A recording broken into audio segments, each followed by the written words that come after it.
পূর্ব সিংভূম জেলার সাকচি-স্থিত জেলা কার্যালয়ে ভারতীয় মানবাধিকার সমিতির জেলা সংগঠনের একটি প্রতিনিধি দল নবনিযুক্ত জেলা প্রশাসকের সাথে সৌজন্য সাক্ষাৎ করে এবং তাকে ফুলের তোড়া দিয়ে তার দায়িত্ব গ্রহণের জন্য আন্তরিক অভিনন্দন জানান।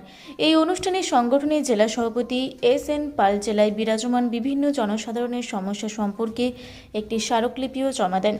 স্মারকলিপিতে মাদকাসক্তির শিক্ষা, স্বাস্থ্য, পানীয় জলের সরবরাহ, ট্রাফিক জ্যাম এবং নারী সুরক্ষা ইত্যাদি নাগরিকদের সাথে সম্পর্কিত মৌলিক সমস্যাগুলি গুরুত্ব সহকারে উত্থাপন করা হয়। জেলা প্রশাসক সংগঠনের কথা গুরুত্ব সহকারে শোনেন এবং যত তাড়াতাড়ি সম্ভব সমাধানের আশ্বাসও দেন।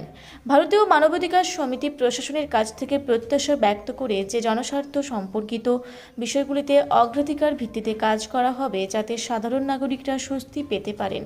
এই অনুষ্ঠানে আমাদের সংস্থার কর্মকর্তা ওয়াই দুর্গা রাও, বীরেন্দ্র কুমার, অনিল যাদব এবং মহাবীর প্রসাদ উপস্থিত ছিলেন। পূর্ব সিংভূম থেকে বিশ্বনাথ মাহাতোর রিপোর্ট, রূপসী বাংলা মিডিয়া।